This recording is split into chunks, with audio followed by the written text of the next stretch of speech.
So it's currently about 3 a.m. in the morning, and I just finished watching The Master, the 2012 film directed by Paul Alverson, starring Tim Heidecker and Eric Wareheim. I didn't pay for this movie, it's free on YouTube right now, and I just happened to notice it's free on YouTube at like 1 a.m., and then by 3 a.m., holy shit, I wasted an hour and 30 minutes of my life watching this pile of crap. So, this is my review of the comedy 2012 film starring Tim Heidecker, who might be my least favorite comedian of all time. There are some others I dislike, but Tim and Eric's awesome show is shit. I'm sick of people propping it up, and people ask me, what do you have against Tim and Eric's awesome show? The comedy is a great thing to show people, because I knew it existed before I watched it tonight, because I looked at its Wikipedia page, and I was like, surely it can't be that bad. It's fucking awful, right? And to anyone who likes Tim and Eric, you can show them this, and it shows that you what Tim and Eric are like when they don't have the flashy editing, the colors, all the gimmicky bullshit, when it's just them. See, this is a good measurement of how competent a comedian is. Can they work with just them, not with outrageous shit going on? Do they work well with stand up? Is a sketch comedian going to be as good with stand up? So with Carrot Top, for instance, chairman of the board, spent a massive shit ton of money on making that movie. It's like a way overhyped, big budget feature film. At the end of the day, Carrot Top is shit at stand up, right? And same goes for Tim and Eric. These guys couldn't be funny to save their fucking lives, and that really comes through with the comedy. The comedy is an empty, hollow, pretentious 1.5 hour piece of shit, and it amazes me that there's still people shitting on legitimately good movies like Eight Crazy Nights with Adam Sandler or whatever, which is a perfectly fun, enjoyable romp, or Deuce Bigalow, Male Gigolo with Rob Schneider, or Joe Dirt with David Spade. I've legit heard people shit on those, but nobody takes the time to go, hey, Tim Heidecker is ridiculously untalented, not a good comedian in any sense of the word. I don't think this guy has ever made anyone laugh. He is so unfunny. And I get that the comedy is a drama. I get it's a big joke. I get it's a big, haha, we're going to call this pretentious drama the comedy because we're so meta right now. See, this is all the Tim and Eric brand is. It's just we're going to make crap, and then we're going to pretend like we know it's crap, so we're self-aware. But at a certain point, you just kind of have to accept that comedians who can't make a quality movie or show or whatever aren't good comedians pretending to be bad comedians. There's bad comedians who are shit at their job and can't tell a coherent joke. And that's Tim and Eric for you. These guys aren't funny. So the comedy is mainly with Tim Heidecker, who's the blonde one. And he plays a hipster, which this movie would be funny, right? It would actually be kind of interesting and funny if it was made by people who weren't obviously hipsters.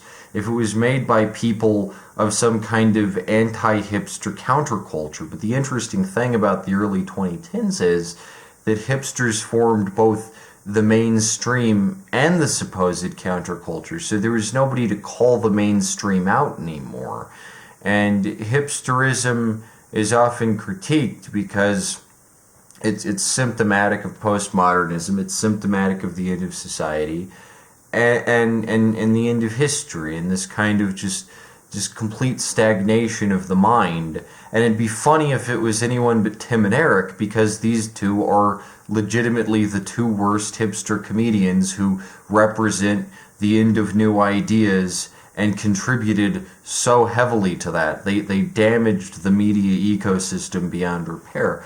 Now, for what it's worth, I do think the Adult Swim brand has fallen off ever since the Justin Roiland shit.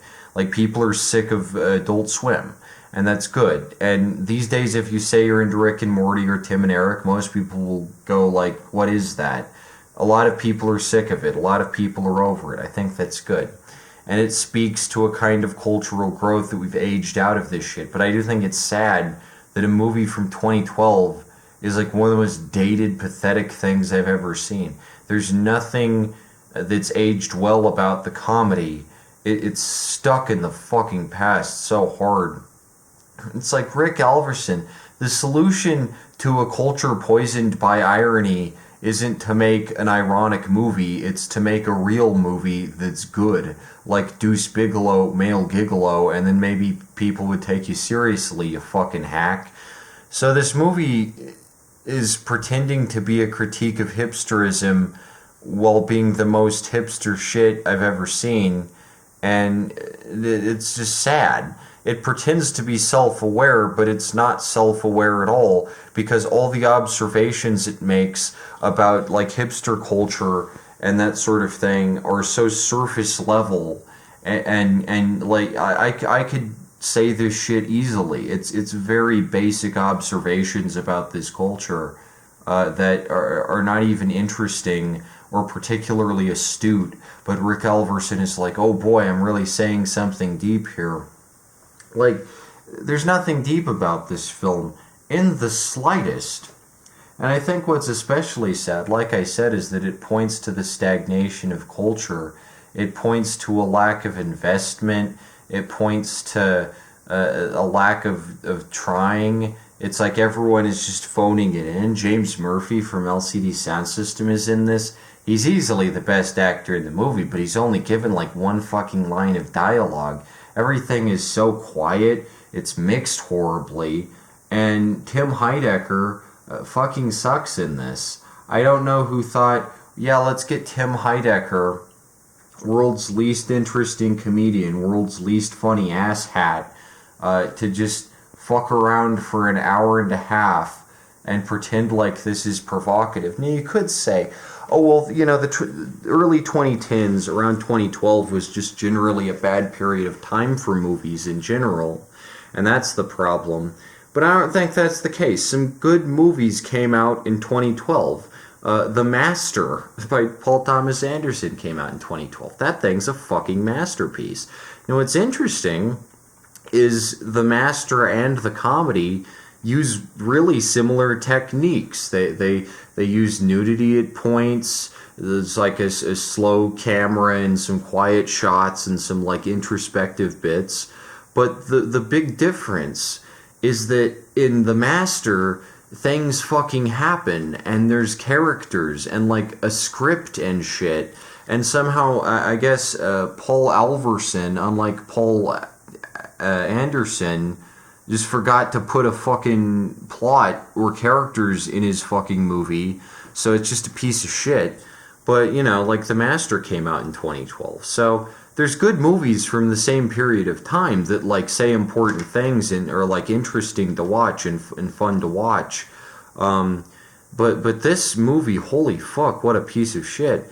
And if you think it's good, if you think it's like a statement, you're a rube. You've been completely played by the same culture that just pretends to be like new and different, but like it's not new and different. Because it's literally just made by a bunch of insular, coastal, hipster elite types just saying, oh, aren't we stupid? And it's like, yeah, you're kind of dumb, but I don't fucking care. Can I watch a real movie, please? And I sometimes wonder about this, you know, because I used to be like, oh, you know, New York types are so insular and they're so elitist, and they don't consider that there's a country and a world outside of New York, you know. That's how it feels oftentimes, like New York people don't consider, oh, you know, America is giant, there's so many people and things. And recently I've realized, like, as a lifelong Denverite, as someone who's been in Denver forever, I don't really see all of America either. I don't really see much of America beyond Denver's borders. So I wonder, like, am I a Denver elitist in the same way there are New York elitists who refuse to acknowledge the presence of cities and people outside their border? Because the big tagline of New York is, oh, it's the world's most diverse place. You know, we've got all these different demographics and ethnic groups and everything. But there's not real diversity there if you're all crammed into the same tiny little geographic area, the same tiny insular little niche. That's not real diversity. Real diversity comes from different places. It comes from different environments, separate cities. And you can't really have that in one city. Even in Denver, which is hella diverse, you can't really have that if it's all just concentrated. So real diversity, I've realized, it just can't exist in a place like New York or Denver, for that matter. And I often question, you know, am I just, you know, am I becoming fucking Tim Heidecker? You know, I have nightmares about that shit. Am I going to become Tim Heidecker? Am I destined to go down the same fucking route of formulaic, by the numbers, predictable bullshit? And I have to remind myself, the comedy might try to make people sad about how shit the world is or whatever. It might try and, you know, be like, oh, everything is so sad, oh, boo-hoo. But there is one thing to be happy about, and that's, no matter how shit your life might be, no matter how bad you might feel, you're not Tim Heidecker. You're not this asshat whose life is completely meaningless and empty. And I know you're saying, oh, he's playing a character. No, that's just Tim Heidecker. That's just him. You wouldn't see him playing a character like that if he wasn't just that. That's just how he is. Like, completely lacking in self-awareness, unfunny to the max. The guy's a fucking clod. And no matter how poor you might be, no matter how disadvantaged you might be, no matter what shit you might be going through, if you're a bad comedian or something, if you feel like your jokes don't land, don't worry, you're not Tim Heidecker, so there's still hope for you. And I think something like the comedy, even though it's sad to think that a movie made a decade ago, some people might not be able to tell that it was made a decade ago, because that's just how much modern culture is stagnated in this disgusting irony-poisoned postmodern loop we find ourselves in. And then you might not be able to tell because culture has legitimately stayed still for that long, because hacks like Tim and Eric have convinced the world they're these like transgressive geniuses and just kept being the most famous fucking comedians on the planet for a decade straight. You know, it is sad to consider that culture has stagnated so much, and the same people who cause that cultural stagnation, the same industry insiders who have been given the same chances and privilege over and over again and just keep blowing it. It's sad to think that they're the ones who are simultaneously pretending to critique the same, like, repetitive postmodern bullshit that they keep making. But at least you're not Tim Heidecker, and that's nice to think about. And I also tend to think that the comedy was made in an entirely separate era which no longer really exists, where Tim Heidecker can toss $400 around like it's nothing. Watching it, there is a certain distance that you feel as a modern viewer between yourself and the fucking comedy. You feel like, oh, this it's not this time anymore. This is over. We've moved past that. We're on a different track now, because we're currently going through a recession. And these days, all I hear out on the street is how poor people are, how little money people are able to make, how the economy's going down the shitter, inflation's way up, and we're in a whole different time than 2012 right now. And I think that's good, because quality art is produced from adversity. If people have problems in their life, then they're able to more effectively articulate those emotions and those pent-up frustrations with the world, and you get more meaningful shit than Tim and Eric's Awesome Show. Tim and Eric's Awesome Show is a byproduct of a society that is languid and vapid and stupid and has just been slovenly and lazy for too long. And I think in the upcoming decade or so, like by 2033, we could have some legitimately interesting, new, fresh fucking ideas, because new problems generate new ideas. And we're currently in a time that's very interesting and has a lot going on. And that's good. And it's good that people are starting to think and consider things, because something like the comedy can only be made in a society that's fucking tired and bored and pathetic and sad. And I don't think we're in that society anymore. So there is that little light at the end of the tunnel, that we're no longer in the type of society that would produce a film like the comedy. I don't really think a movie like the comedy would get made today. I think most people would be able to call it out as being like out of touch, insensitive, vapid. People did call it out back then too, but I think more people would do so today, and Tim Heidecker would not be popular if he made this today. But yeah, I just think it's sad that more people don't like talk shit about this movie, because it legit is just that fucking embarrassing. And how anyone gets on, like, you know, like a talented comedian like fucking, you know, David Spade or whatever. It's really beyond me. Like, Tim Heidecker could not be less funny. There's nothing funny about this movie. I was just bored for an hour and a half. I was just sitting there in silence and just like, what the fuck am I even looking at? It's like looking at an alien zoo. You know, because I've never been to New York. I don't know what the fuck New York is. I don't understand anything about New York.